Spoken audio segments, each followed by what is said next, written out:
Поехать с велосипедами в Непал – это была еще та авантюра. Никто не знал, что нас там ждет и что из этого в итоге получится. У меня вообще не было опыта катания в горах, поэтому эта поездка казалась мне просто безумной затеей. Почему мы поехали? Да как-то Костя сказал, погнали смотреть на горы, на самые высокие, на Гималаи. Увидим там Эверест, конечно, увидели.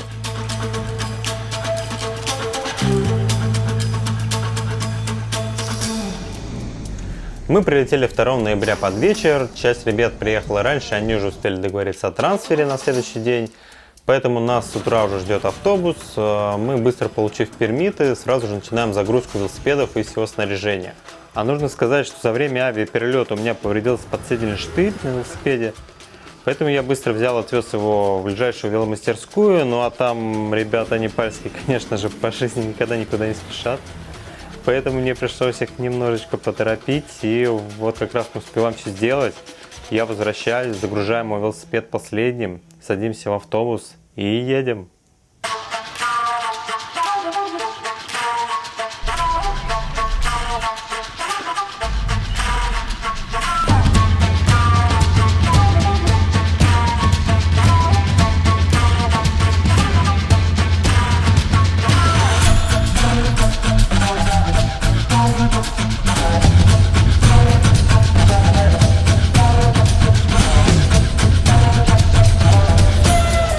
Нужно сказать, что большую часть территории Непала занимают Гималаи, а дороги, соответственно, проходят по горным серпантинам. И если сюда еще добавить азиатскую манеру езды, получаем, что любой переезд здесь занимает, очень много времени. И выехав из Катманду где-то в час дня, мы добрались до Беси-Сахара только к 8 вечера, проехав всего-то около 200 километров. Сегодня мы ночуем в отеле Гангапур на Беси-Сахаре. Здесь же мы договариваемся с хозяином о трансфере на завтра, поэтому наше следующее утро начинается снова с погрузки, но в этот раз в 2 пикапа.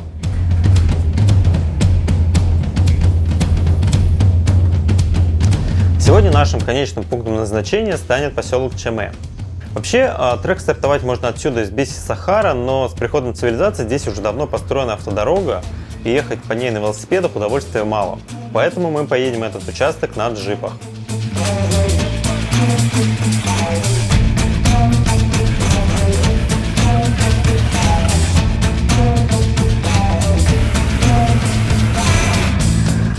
Вскоре добираемся до въезда в национальный парк Анапурная. Это первый пункт проверки ваших пермитов и тимсов.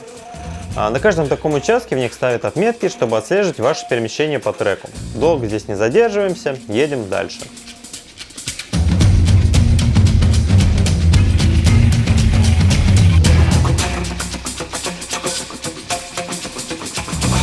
Дорога забирает наверх и все дальше и дальше вводит нас вглубь ущелья. Время уже идет к обеду, и мы думаем, где бы нам поесть.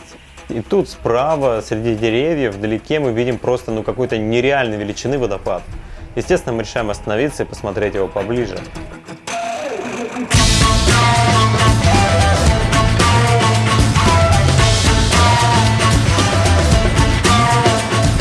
Уж водопадов в Непале мы видеть вообще не ожидали. Но, как оказалось, это было только начало.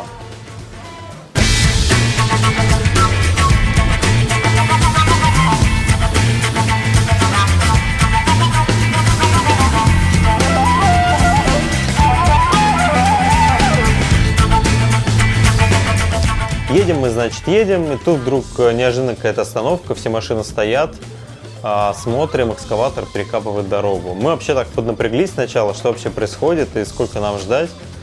Но, как оказалось, это здесь обычное дело, но часок-другой простоять можно вообще запросто.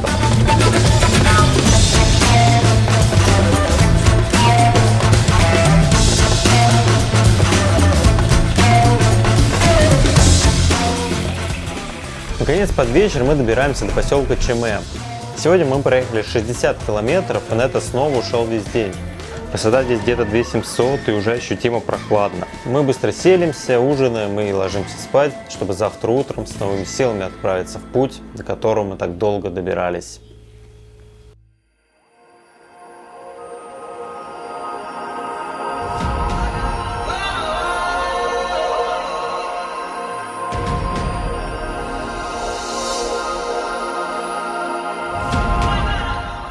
Утро. Путь длиной в 3 дня наконец закончился. Всем уже не терпится побыстрее сесть на байки и отправиться катать, как это бывает в первый день, когда вы приехали в горы. Ура, мы едем, наконец-то!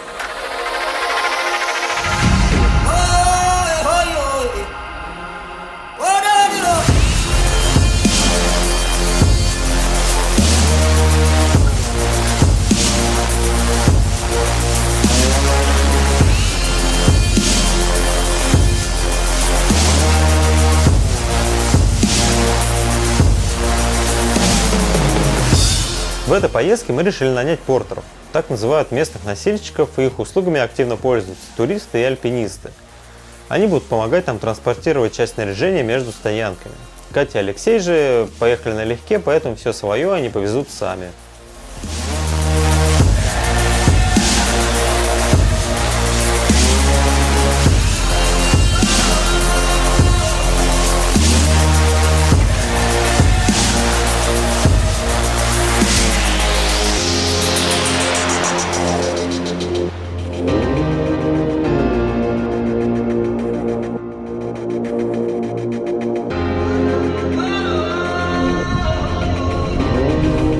Мы достаточно быстро добираемся до Писанга, хотя думали, что это займет у нас гораздо больше времени.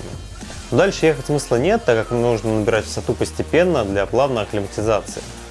Поэтому мы наслаждаемся хорошей погодой, изучаем окрестности, отмечаем Катин день рождения и, конечно же, пробуем разную еду. Кстати, о еде. Вся еда, которую мы ели на треке, была прям реально очень вкусной, и большая часть еды, которую мы взяли с собой, нам просто не пригодилась.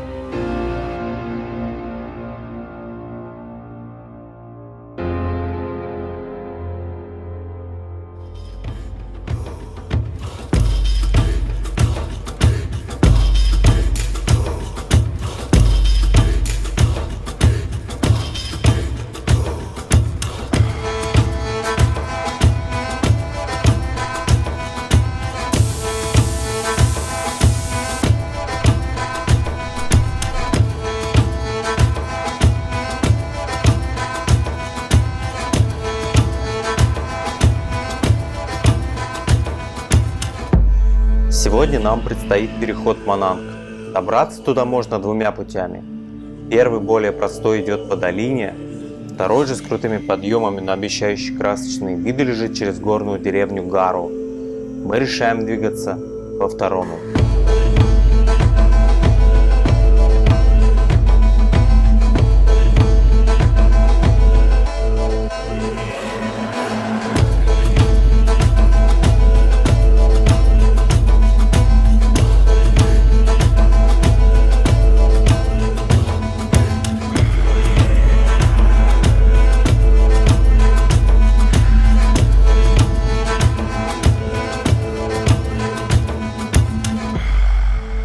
Как я и говорил, здесь нас ждал очень крутой подъем. Это оказался серпантин с набором 400 метров. Если внизу было относительно легко, то как только отметка высоты перевалила где-то за 3500-3600, тело как будто перестало слушаться. А мозг просто отказывался понимать, что вот полчаса назад ты мог спокойно тягать 2 велосипеда, а тут так просто вообще нельзя это сделать. Но не зря мы поднимались, виды на Аннапурну-2 и спуски сначала по выложенным камнем улицам, а потом по лесу просто превзошли все наши ожидания.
На следующее утро погода испортилась, и это нам не предвещало ничего хорошего, потому что у нас был запланирован радиальный выход к озеру Теличо. А помня, что в 2014 году на перевале засыпало много людей, плохая погода здесь — это не только неприятно, это может представлять реальную опасность. Young men came from hunting, faint and weary. What is that, my lord, my dearie?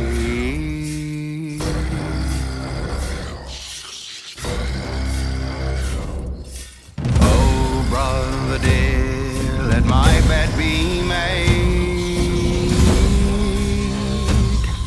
Right field bright of the woody nightshade.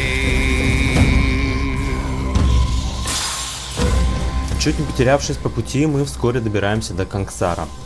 Здесь встречаем еще одного путешественника, его зовут Артем, и он как раз возвращается с Теличо. От него узнаем, что сегодня там была метель и туман, и практически ничего не видать, а многие туристы даже не стали подниматься туда. Будем надеяться, что к нашему приходу что-то изменится, а пока остаемся на ночевку здесь, в Кангсаре.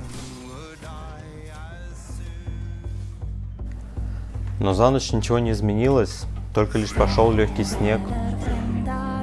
Делать нечего, нужно собираться и отправляться в путь.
Добираемся до базового лагеря. Он находится на высоте 4150 метров.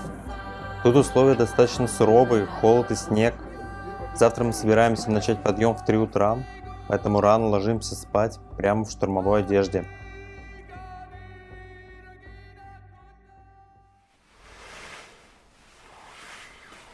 Готовимся к выдвижению. Алексей спит тут. Артур. Да.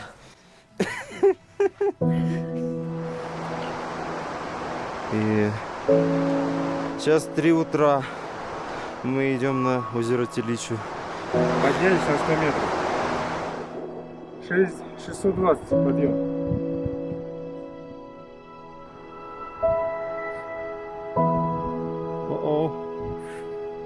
Мы поднимались самыми первыми, шли первым следом по свежевыпавшему снегу, а его после вчерашних снегопадов было более чем достаточно. Но виды на рассвете здесь — это просто какой-то космос.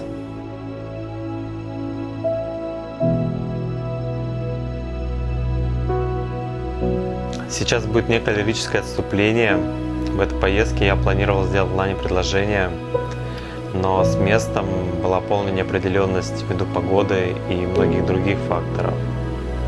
Но когда мы поднялись на озеро, я понял, что это то самое место и тот самый момент, когда все это должно случиться.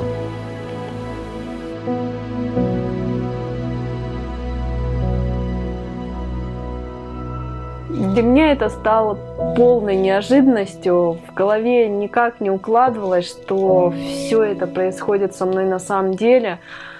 Поднимаясь наверх, я и предположить не могла, что может произойти что-то, что настолько повлияет на мою жизнь.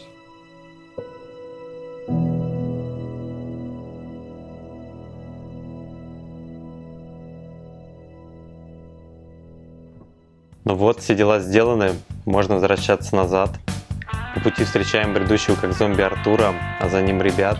Они все-таки смогли затащить байки на плато. Уж не знаю, как они это сделали, но теперь их ждет крутой спуск. Мы пешком спускаемся и все вместе дружно отправляемся обратно.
नित्यानन्दकरे वराभयकरे सौन्दर्यरत्नाकरे निर्धूताखिल घोरपावनकरे प्रत्यक्षमाहेश्वरे.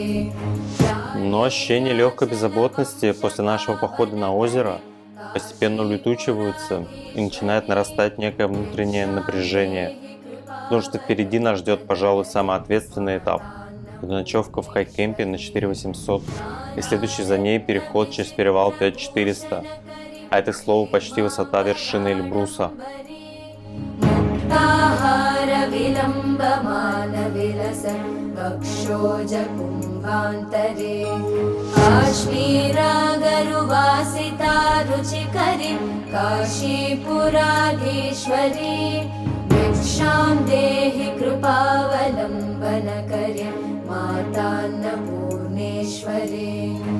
Я думал, что после Теличу я буду чувствовать себя на 5000 достаточно хорошо, но, как оказалось, вовсе нет.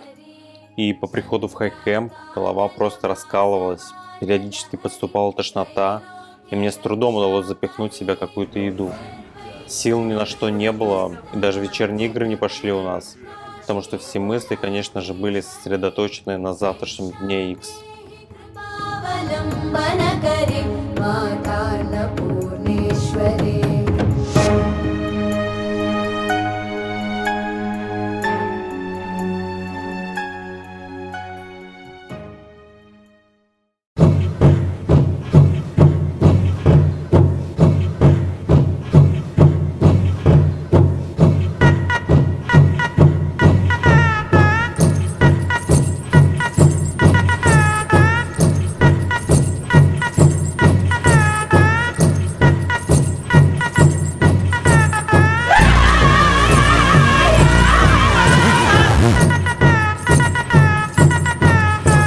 Не было никакого ощущения реальности, ни эмоций, ни мыслей, только лишь последовательность механических действий.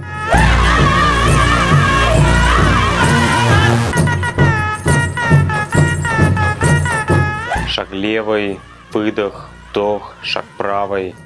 Казалось, что время просто остановилось.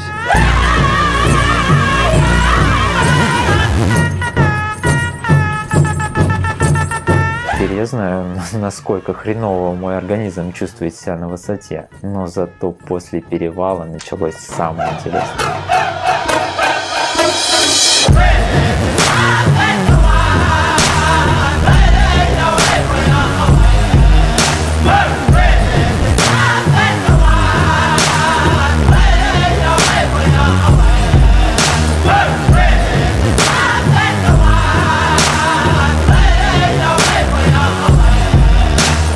Вы знаете, после всех этих дней набора нам предстоял спуск с высоты 5,5 километров, 1000 траекторий вниз, все вниз. Это было что-то.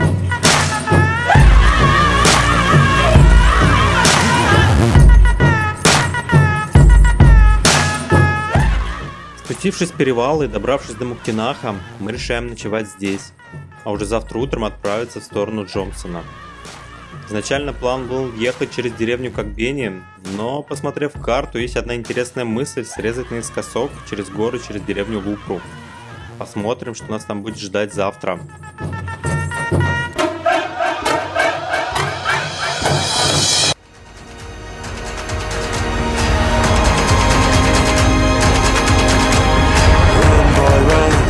This ride is a journey to run, boy, run. The secret inside of you, run, boy, run. This race is a prophecy, run, boy, run. And disappear in the trees.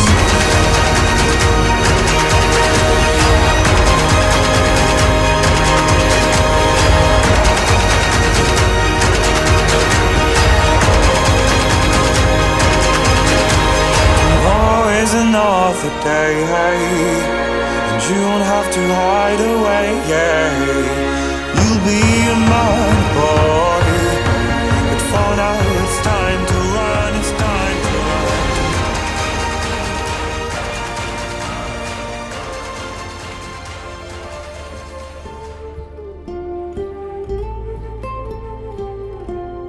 Спустившись в долину и добравшись до Джомсона, мы понимаем, что дальше ехать по пыльной дороге у нас желания нет. И на этом наш велосипедный поход подходит к концу. Но только поход, не путешествие. Дальше нас еще ждут несколько дней в Покхаре и Катманду. Но это будет уже совсем другая история.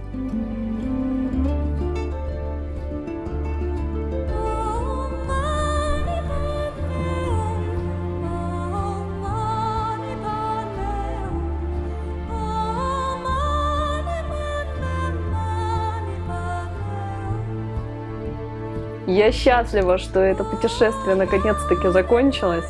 Но на самом деле я рада, что поехала. Я увидела множество безумно красивых мест. Я познакомилась с богатой непальской культурой. Я поборола какие-то свои страхи, и возможно, что в ближайшее время я соберусь на нечто подобное снова.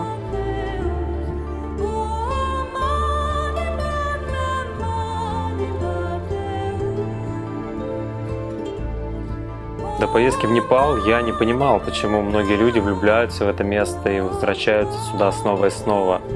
Но теперь, мне кажется, я понимаю, здесь царит какая-то особенная атмосфера спокойствия, умиротворения. И я на личном примере ощущаю, что несмотря на все те лишения, которые у нас были, мне очень хочется вернуться сюда вновь.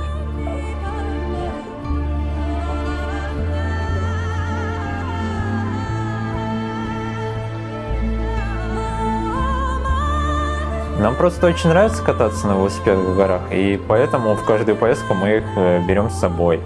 Но на самом деле это не важно, приедете вы в Непал с велосипедом или без него. В любом случае вы получите очень крутые эмоции от поездки.